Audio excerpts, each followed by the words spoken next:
You got to take the first step. Yeah. You got to take any steps. As much knowledge as there is, it is not any good without action. Yeah. We can encourage you all day, but until you put that first dollar on a lien, you're never going to get a lien.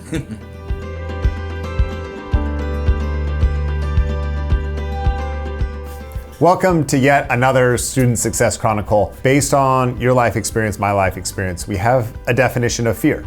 We have a definition of success, and what that feels like or looks like for you is going to differ for me. I had the opportunity today to sit down with two brothers who have a completely different background than mine, who experience a different childhood, whose level of fear and level of success are completely different than mine, and the challenges that they've experienced in their life are different than mine and different from yours. And it's always fascinating to ask some really interesting questions about what does it mean to overcome your fears, and what does it mean to change your mindset, and how did you do that?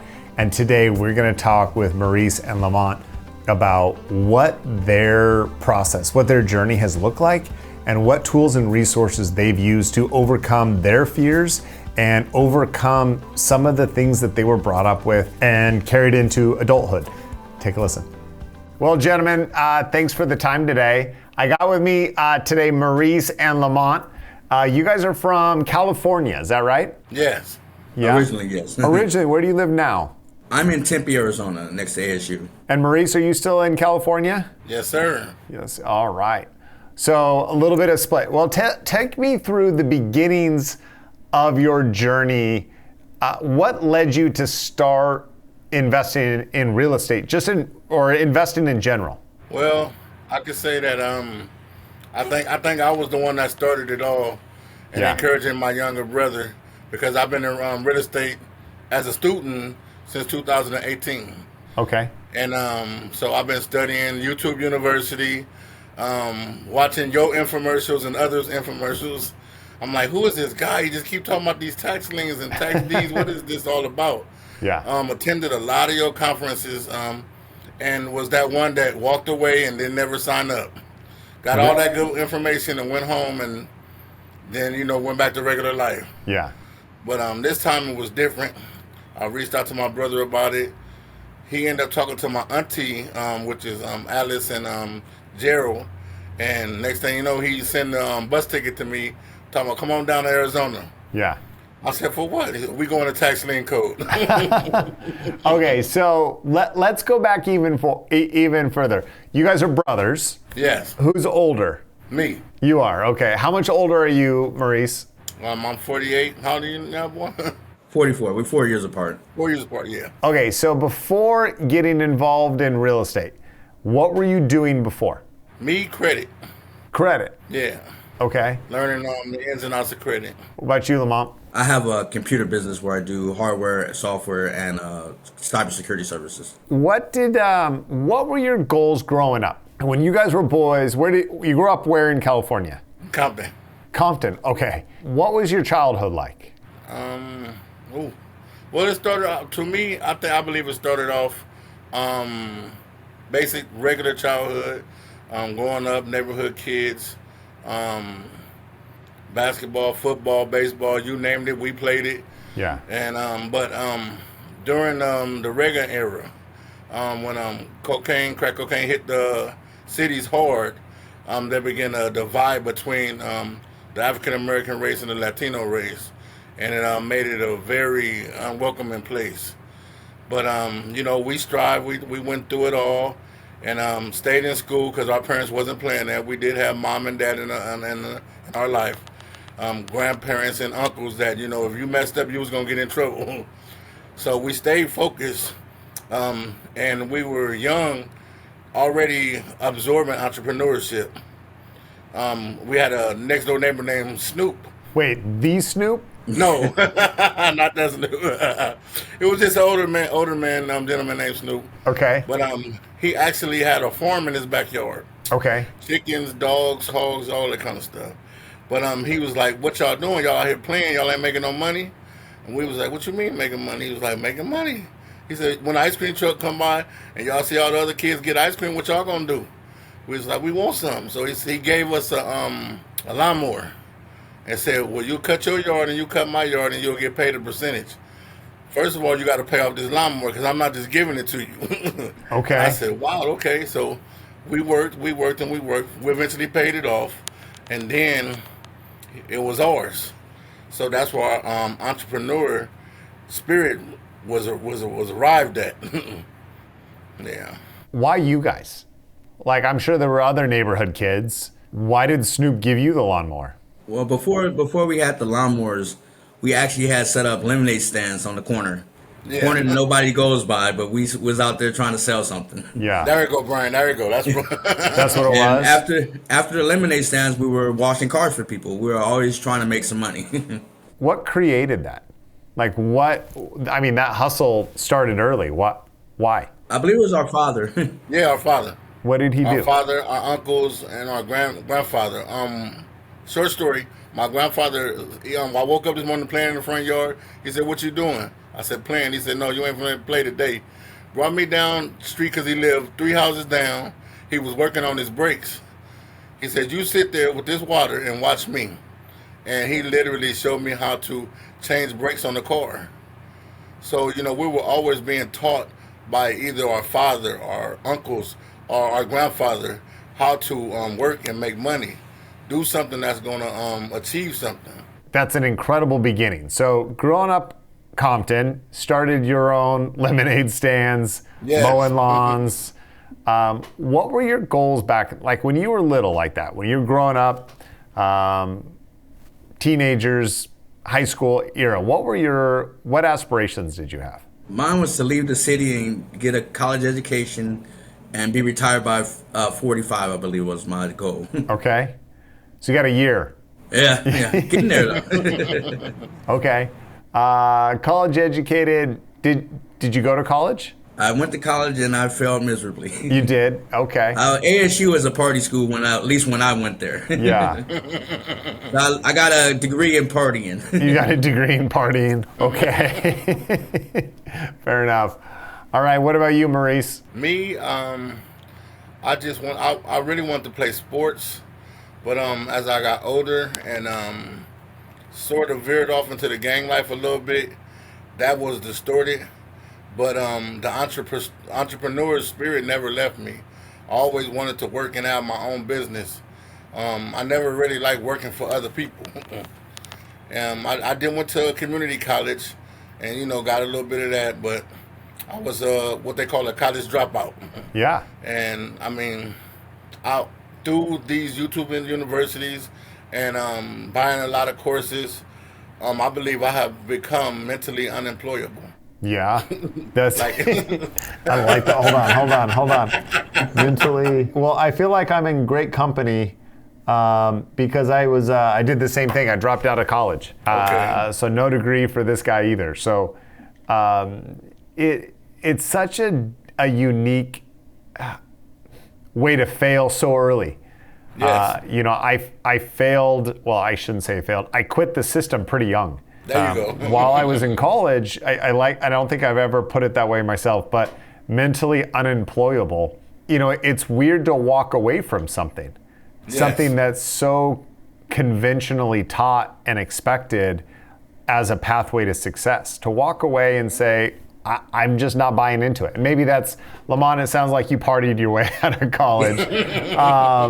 But to quit on something so early and just say, I don't agree with it. I don't agree with the way that this works is a pretty interesting thing at such a young age, Maurice. For you to go to junior college or a community college and just be like, I'm out, how did everybody around you feel when you did that? I would say some felt like I was a failure. I did achieve my certificate for early childhood development, which I still currently have, and I can go back, and do that anytime. I feel like it would be more purpose work now than anything, but they felt like I should have got my AA and then eventually going to get my BA and all that because, that's what the world say is success. Go to school, get a good education, go to college, get a degree, get a high-paying job, and get the single-family house white picket fence, 2 kids, and a wife, you know. How did it feel when everybody around you was considering you a failure? It actually fueled my fire. Ooh. It did. It fueled my fire because I'm like, okay, if y'all don't believe in me and I take on how y'all feel towards me, it'll just bring me down. So I immediately start working on my mindset because that's a lot of part of the problem with today's society. We have a consumer mindset, and once I start working on that, that was just the fuel for the fire to keep going. So such an interesting side of it. When you say you were working on your mindset, what was broken in your mindset, or what did you have to work on? Unlimited beliefs that I couldn't achieve certain things based upon where I came from. You know, because I actually have a book that I'm working on. It's in here, but it ain't on paper yet. Can anything good come out of Compton? And you know, it's gonna be a powerful book. But the thing that got worked on was not letting my circumstance control my lifestyle or what I want to achieve. And that was the biggest thing for me, the hurdle, to not let where I came from limit me to the many things that I can achieve throughout life. Do you believe that circumstances can limit people? Yes, I see it every day. And I try to encourage them. I try to uplift them. Yeah. So how did you get out of it then? Family, friends, faith, all the above. All the above. Okay, so give me the synopsis of your book. I'm curious now. Okay. So I know it's still in here, but give me the synopsis. Okay, well, being born in Compton, California, like I said, when we were younger, it was like, you know, living a normal life. But when drugs, gangs, and violence became really heavy in the city, we didn't have a belief, at least I didn't, that I would make the age of 21. Wow. I mean, I'm gonna be honest with you. Yeah, I never thought that was realistic. So, you know, just put your mindset on that, having that thought as a kid. And I mean, losing childhood friends at the age of 16. You know, it just wasn't realistic to me that I would ever make it about what they call the ghetto, right? But through going to school, keeping my head in the books, being encouraged by my little brother, which is crazy. You know, I should be encouraging him, but he encouraged me. I kept my head in the books, kept myself family orientated, and always had, you know, faith, and always had positive men around me. That's really, really a thing that a lot of people don't have. Positive men in your life to encourage you, to be able to have open conversations with you, and, you know, no judgment, because some people don't like to talk to people because they feel like they're going to be judged. So, you know, going through these different things, and then even going to junior college, it still showed me that you can achieve anything. You can achieve anything. So when I asked the question of what you wanted to be when you grew up, or what your inspiration or your aspiration was, you were just trying to get to 21. Yeah. Whew. And that set in for a while. That I didn't think I was gonna make it out of Compton, California. Yeah. 48 years old. Yes. You made it out. Yes, sir. Yeah. I mean, that's just so incredible. Where you were talking about your beliefs had to change. Yeah. What are they like now then? I mean, get out of there, and get out of the drugs, get out of the gangs, and be in a spot that you're 48 years old, you're still breathing. What beliefs do you have now about you as an individual? That all things are possible. There's nothing that I can't do if I put my mind to it and put the work ethic to it. That's incredible. All right. Yeah. All right, Lamont. What about you? Your older brother said you're the one that kind of pulled him along through a little bit of this. What's your mindset been like through this whole process of growing up in Compton and now being in a completely different spot? As they say, when you see the worst, you can grow from there, because it can't get any worse than it is. Yeah. So you've seen the worst possibilities. Now you're looking forward to the better possibilities.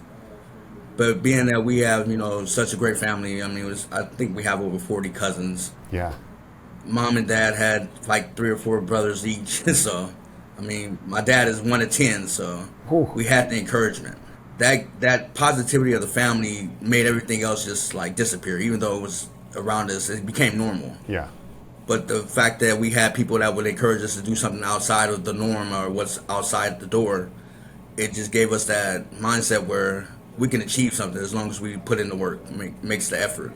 So how is that such a different upbringing than mine? I grew up in Seattle, so just up the coast from you, but lived in probably a pretty middle-class neighborhood. What did growing up like that and having to solve that, how has that influenced and affected your path now in terms of finances? One of the things is that growing up, we learned that, you listen to your elders. Yeah. So during our mindset coaching, as well as what we've been doing for the last, I want to say 8 years, me and my brother got back together, is that we are not afraid to listen to people that's been through it. Yeah. It gives us an opportunity to learn how to invest without as many roadblocks. We're going to run into them, but we take pride in listening to other people that's already been through it. So it gives us the opportunity where we have less mistakes and we can build upon it faster. We can scale faster because we are taking lessons from people that's already been through it. Okay. Not where I thought you were going to go. I mean, such an interesting perspective. So your perspective or the connection that you made is that you've always had great people mentoring, coaching, suggesting along your path. I think one of the challenges for one of the challenges for a lot of entrepreneurs is we have this like lone wolf mentality or syndrome where we want to do it ourselves. And you're saying that that's completely opposite of what you've done. You've relied on mentors or coaches or influences in your life to be successful. Well, I want to say I started my computer business back in 2012. Okay. It didn't make its first profit till 2017 when I decided to get out of the way and let other people help me. Okay. So it was a long lesson, but once I stepped back and allowed people to show their strengths, it made the whole company stronger. Interesting. So it took a little while, but it finally came in. Took you 5 years to turn a profit. Yeah. You're one stubborn dude. I think most people after a couple years are just throwing the towel. What about you, Maurice? Well, like my brother said, in so many words, we're 2 young men that have very much resilience. We've been through a lot, we've seen a lot, and the discouragement of it, we have been able to overcome. Like I said, not only by faith, but by family and surrounding yourself with the right people.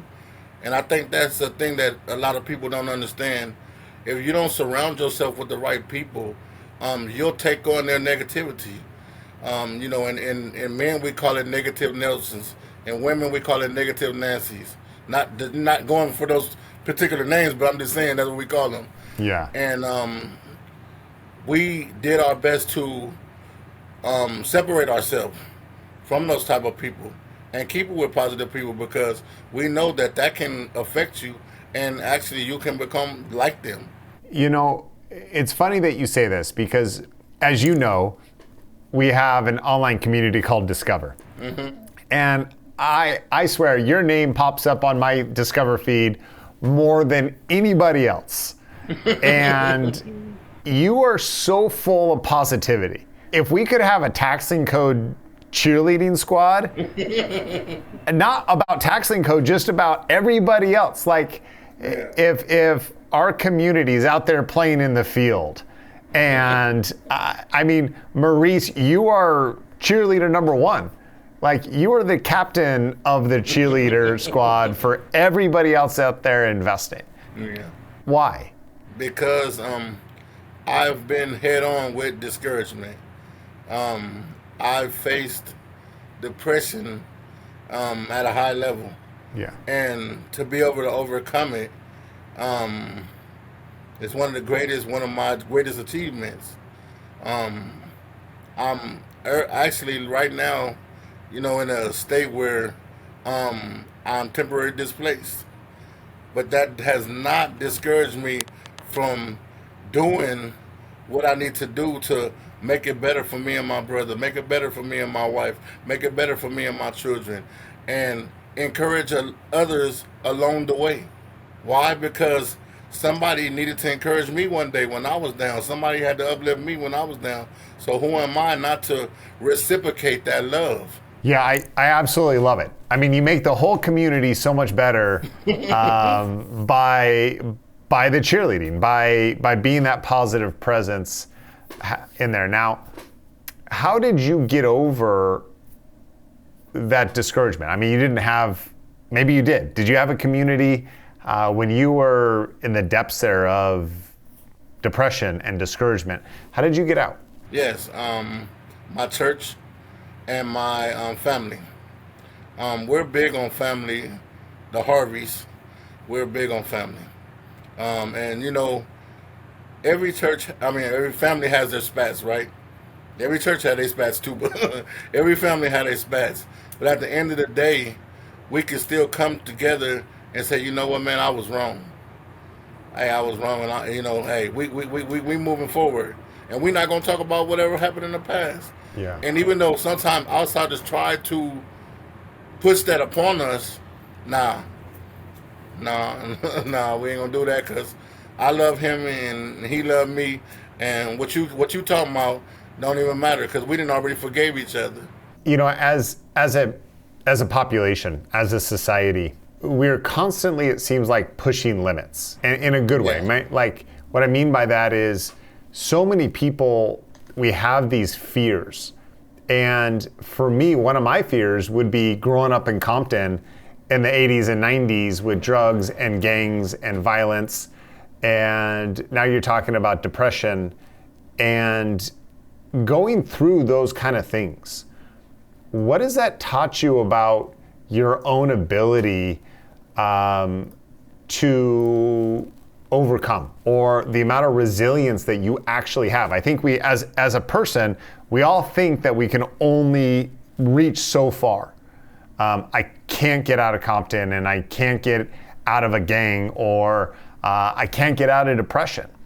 But when you overcome those things, what did it teach you about your own resilience that was surprising or shocking to you? I would have to say leadership. And what I mean by that is, in every group, in every community, in every place where there's a gathering of people, there's always some type of leadership there, right? And the leadership leave a blueprint, of how to overcome. I can't stress it enough. And I literally wrote a book already. It probably should be out in August. Called Overcoming Procrastination. Yes, and I mean, that right there was, I would say, one of the most hardest things for me, because it's always easy to say, well, I'll do it tomorrow. But when you really realize that tomorrow is not promised to you, and I know that because of the many losses I've had, like even my little brother, one minute, I'm marrying my brother, and then like a year or maybe a year and months later, she passed. It's like, okay, man, hold on. Life is not what we think it is. Yeah. There might not be no tomorrow. So I'm going to overcome this procrastination today. Yeah. And be an example to somebody else that they can overcome that procrastination. So I love following blueprints, especially of success. Yeah, and success always leaves footsteps. It always leaves a blueprint behind it. All right, so tell me about your journey so far. How has investing gone for you? Go ahead, Lamont. Take this one. Okay, so we first started with the seminar on a Saturday evening. They said the master class is going to be in a week, or I believe 2 weeks. So I'm like, okay, I need a partner. Who's my partner? Call up Big Bro. Didn't have the money for a plane ticket, but jump on that bus. We're going to get this started. We get to the master class, and then first we was looking at platinum level, and it was like, you know what? If you're going to go hard. So we went out with the Founders Club. And then once we got the Founders Club, we set on that part. It was like, well, we need some encouragement. So we need people that's already been through this road. So that led us to the coaching part. And then our first bid, Lee County, Florida. 16% across the board. Came out with a whopping 0 liens. Went back and watched your videos, and we made a pivot for the rest of our counties. I think we bid it in 8 counties total. Okay. With Lee being the one with the 0. Everything else, we won at least 3 liens. Okay. Congrats. Thank you. Thank you. Yeah. And we actually won 36 total, but 2 of them redeemed before they were actually printed the certificates. Okay. So you ended up buying 34 certificates, essentially. Yeah. Is that your very first investment into real estate? Was this the beginning for you guys? This is the very beginning. This is the very beginning. Yeah, very beginning. Yeah. Well, amazing. So congratulations, first of all. That's amazing. Out of the gate, 34 tax liens. What did that feel like to you? It was very shocking, because if you listen to the coaches and you listen to the owner, you get things done. And once we made that pivot, it was like, how many we get, not if we won. It's no longer if, it was how much. Were you nervous about investing those first couple? I don't believe we have the fear anymore. I think we left that at the door once we knew we had a good program to follow. Well, a good program only goes so far as you take it. Yeah. Let's not forget, the system could be perfect, which is not, right? But the system could be amazing, but if people don't put one step in front of the other, it doesn't do any good. And so it's you two actually doing something about it, when so many other people don't. And it's amazing listening to you two talk about what you've overcome and the fears and the doubts and the childhood and all these things that prepared you. Like fear for you has got to be very different than most people. And so you're the ones that started. You're the ones that pushed through and kept investing. I mean, Lee County, you went up to the plate, or you stood at the line and you took your first shot and you missed. Taking that second shot just got harder because you just didn't succeed the first time. So what did you draw on? Where did that come from to say, it's okay, even though the first one didn't go as planned, I'm still gonna push? I think the main thing is, since we are already business owners, we have made failures already. It's to actually grow from your failure. If you never learn the lesson from it, then you're never gonna grow. So it's not bad to fail. It's just, if you don't learn from it, then you double failed. I like that. I like that. After experiencing Florida, what do you feel about yourselves now? What have you learned from your experience to date with Tax and Code? Well, I feel like coaching is well worth it. Shout out to Corey Rice. Yeah, there you go. Samantha, was it Bryson? Bryson, yeah. Yeah. I believe these two are an ultimate part of our success, and a part of why we have no fear to go and crash and smash it. Yeah. Because, Samantha, oh my God, the way she teaches us, and she shares real life stories with us, and we can really identify with her. So, when we come out, when we going for it. Win, lose, or draw. Yeah. And like Lamont said, we have no fear of failing, because I have a mentor called Will. His name is Will Roundtree, and he has a TED Talk about failing forward. And this, if you don't understand what that means, then you got, I tell people, go back and research it. failing forward is you're gonna have some failures. Yeah. But get back up and go back at it. And go back at it because out of the 100, out of the 99 no's, that one yes is gonna change your life. Are you willing to go through those 99 no's to get to that one yes? So hopefully lots of people see this video. How do you think it's going to help other people to see you and to see your courage to keep going? Okay, we have to go here. It's you got to take the first step. Yeah. You got to take any steps. As much knowledge as there is, it is not any good without action. Yeah.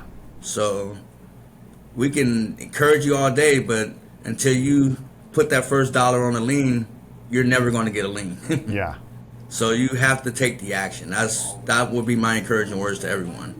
Take a baby step, even a half baby step, just make a step.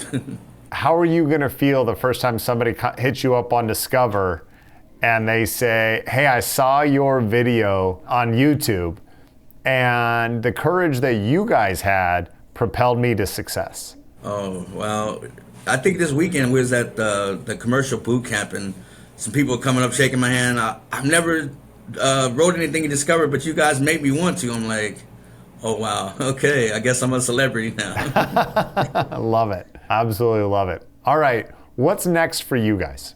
Colorado. Here we come. Before Colorado, we're still trying to grab a few deeds in Florida. Okay. To get that second leg of our 4 pieces going. Yeah. We're doing liens, deeds, wholesaling, and proceeds. So okay. That we want to strengthen that deed part up before we get to the Colorado auctions. Okay. Well, give me one piece of advice to pass along to somebody just starting out. Somebody that is saying, I bought into the system and realizing that the system did me wrong. System played me dirty and I'm not where I want to be. I did what I was told my whole life and I'm terrified to step out of the community I'm in. I'm terrified to try something new because all I know is 9 to 5 working for somebody else. Go ahead, Mom. Oh, don't worry. I'm coming for you too, Maurice. Okay. I would still say it. You don't know what's on the other side until you take a step to the other side. If what you're doing is failing, you have to change. Because if you stay in the same boat, you're going to get the same results. But once you step out on faith, whether it's religious faith or just plain faith, you actually see something different. And once you see the small wins, it'll encourage you to go and to make the bigger wins. But you have to move from the space that you're in. But moving from that space that you're in is tough, Lamont. Oh, yeah. It's tough. It is not easy at all. I mean, most people take the step out and go right back into the dark space that they were in. But you have to find a way in yourself that you can do better for yourself. And nobody's going to really help you. It's only something that you can do. You are in control of your destiny. So it's got to put pressure on yourself, but also hold yourself accountable to move beyond where you're at. All right, Maurice, what do you got? Here we go. All right, my advice to that person would be choose your heart. Some people say, well, it's hard to do what Brian is instructing me to do. It's hard to do what Corey is instructing me to do. Well, it's hard to be broke. It's hard to not be able to buy food when you need the food. It's hard to not be able to buy clothes when you need clothes. It's hard not to pay a bill when you need to pay a bill. So my advice to that individual will be choose your heart. What's the hardest thing you've done, Maurice? Tell my mom I got an F on my report card. That's the hardest thing you've done? Wow. Good. How does starting a new financial journey then compared to telling your mom you got an F on your report card? I don't think it come close. Doesn't come close. Well, I love it. All right, gentlemen, I love seeing your activity in the community. I love that you bought 34 tax liens right out of the gate, right when you first got started. I think if I was to tell somebody brand new that two brothers from Compton, their very first act was going to be to buy 34 tax liens, I think a lot of people would be shocked as I think you would have been shocked when you were growing up. Oh yeah. So proud of you guys, excited to see what happens. Thank you for participating inside of Discover. It's become such a powerful tool for so many people, and really what makes it powerful is people like you two. Thank you. Thank you. Well, when are we going to see you next? The summit. The summit? I'll be at the summit, yeah. Alrighty. Well, summit in Kansas City. Can't wait to see you guys there. Thanks for joining me today. Yes, sir. So, not a psychologist, know nothing about the field, but as I talked with Lamont and Maurice about their childhood, made me think through, and I'm still sorting through it, what my childhood looked like and what it created in me, and the foundation of my life and my success and my failures, and what beliefs I had to challenge about myself and what I was capable of and what my financial path looked like for me. I challenge you to do the same thing. Hopefully you already were thinking that. What core beliefs do you have about your fears and your heights or your limits or your ceilings do you have that you're still trying to break through and break over? Think about it for a minute. Write them down, challenge them, push through them, and we look forward to seeing you next time.